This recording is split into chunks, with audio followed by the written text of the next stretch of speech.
Onam exam കഴിഞ്ഞു, Christmas എക്സാമും കഴിഞ്ഞു, മോഡൽ എക്സാം ഇങ്ങനെത്തി. ആദ്യമായിട്ടായിരിക്കും നിങ്ങൾ എല്ലാ ചാപ്റ്റേഴ്സും വെച്ചിട്ട് ഒരു എക്സാം അറ്റൻഡ് ചെയ്യാനായിട്ട് പോകുന്നത്. എക്സാം അറ്റൻഡ് ചെയ്തിട്ട് പേപ്പർ ആൻസർ ഷീറ്റ് കിട്ടില്ല എന്നുള്ളൊരു ധൈര്യത്തോടെയാണ് നിങ്ങൾ പലരും മോഡൽ എക്സാം അറ്റൻഡ് ചെയ്യുന്നത്. പക്ഷെ അങ്ങനെയല്ല മോഡൽ എക്സാമിനെ നിങ്ങൾ കാണേണ്ടത്. കാരണം എന്തെന്ന് വെച്ച് കഴിഞ്ഞാൽ പബ്ലിക് എക്സാം എത്രത്തോളം ഇമ്പോർട്ടന്റ് ആണോ ആ ഒരു ഇമ്പോർട്ടൻസോട് കൂടി തന്നെ വേണം നമ്മുടെ മോഡൽ എക്സാം നിങ്ങൾ അറ്റൻഡ് ചെയ്യാൻ. പബ്ലിക് എക്സാമിനെ കുറിച്ചൊരു ഓവറോൾ ഐഡിയ ആണ് നിങ്ങൾക്ക് കിട്ടുന്നത് മോഡൽ എക്സാം അറ്റൻഡ് ചെയ്യുന്നതിലൂടെ. അതായത് എങ്ങനെ എക്സാം അറ്റൻഡ് ചെയ്യണം, എത്ര സമയം എടുത്ത് ഓരോ ക്വസ്റ്റ്യൻ അറ്റൻഡ് ചെയ്യണം, ഏതാണ് നിങ്ങളുടെ വീക്ക് ഏരിയാസ് എന്നുള്ള കാര്യം ഐഡന്റിഫൈ ചെയ്യാനായിട്ട് പറ്റും. അതുപോലെ തന്നെ ഓരോ ക്വസ്റ്റ്യൻസ് കാണുമ്പോൾ നിങ്ങൾക്ക് അത് ഫെമിലിയർ ആവും. പബ്ലിക് എക്സാമിലേക്ക് വരുമ്പോൾ ഓരോ ക്വസ്റ്റ്യൻസ് കണ്ടിട്ട് ഇത് എനിക്ക് അറിയാം എന്നുള്ളൊരു സംഭവം നിങ്ങൾക്ക് കിട്ടും. പക്ഷെ ഇതൊക്കെ അറിയണമെങ്കിൽ നിങ്ങൾ ആദ്യം എന്ത് ചെയ്യണം? പഠിച്ചു തുടങ്ങണം. എന്തുകൊണ്ടാണ് മോഡൽ എക്സാം ഇമ്പോർട്ടന്റ് ആകുന്നത്? പഠിക്കാതെ മോഡൽ എക്സാം അറ്റൻഡ് ചെയ്തതുകൊണ്ട് നിങ്ങൾക്ക് പ്രത്യേകിച്ച് ബെനിഫിറ്റ് ഒന്നും കിട്ടാൻ പോകുന്നില്ല. പക്ഷെ പഠിച്ചു കഴിഞ്ഞ് നിങ്ങൾ മോഡൽ എക്സാം അറ്റൻഡ് ചെയ്യുകയാണെങ്കിൽ എന്തൊക്കെ ബെനിഫിറ്റ് കിട്ടുന്നുണ്ടെന്ന് നോക്കാം. നിങ്ങൾ എക്സാമിന് എല്ലാ സബ്ജക്റ്റിൽ നിന്നുള്ള എല്ലാ ടോപ്പിക്കും കംപ്ലീറ്റ്ലി പഠിച്ചതുകൊണ്ട് model exam or final exam simple ആവണം എന്നില്ല.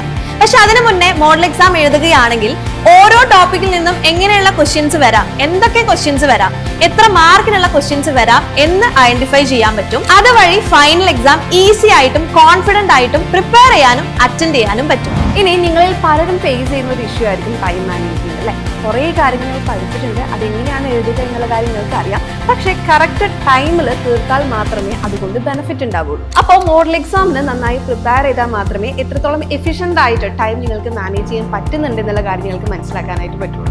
മോഡൽ എക്സാം ഇല്ല എന്ന് കരുതുക. ആദ്യമായിട്ട് നിങ്ങൾ ക്വസ്റ്റ്യൻ പേപ്പർ കാണുന്നത് ഫൈനൽ എക്സാമിന് പോകുമ്പോഴാണ്.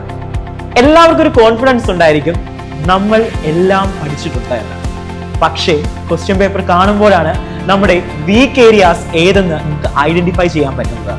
അപ്പോൾ നമ്മുടെ മോഡൽ എക്സാം ഒരു ട്രയൽ തന്നെയാണ്. നമ്മുടെ വീക്ക് ഏരിയാസ് കണ്ടുപിടിച്ച ശേഷം നമ്മൾക്ക് ഫൈനൽ എക്സാമിന് ആ ടോപ്പിക്കുകൾ ഫോക്കസ് കൊടുത്ത് പഠിച്ച് നല്ല മാർക്ക് സ്കോർ ചെയ്യാൻ ഹെൽപ്പ് ചെയ്യുന്നു. കുറച്ച് കുട്ടികൾക്കെങ്കിലും ഫൈനൽ എക്സാം ഒരു പേടി സ്വപ്നം തന്നെയാണ്. പരീക്ഷ എന്ന് കേൾക്കുമ്പോൾ ഉറങ്ങാത്ത രാത്രികളായിരിക്കും. പക്ഷേ എക്സാം എങ്ങനെ അറ്റൻഡ് ചെയ്യണം, ഈ കാര്യങ്ങളൊക്കെ മനസ്സിലാക്കി തരാൻ മോഡൽ എക്സാം ഹെൽപ്പ് ചെയ്യുന്നു. അപ്പൊ മോഡൽ എക്സാം ഒരു ജഡ്ജ്മെന്റ് അല്ല, ഒരു ഫീഡ്ബാക്ക് ആണ്.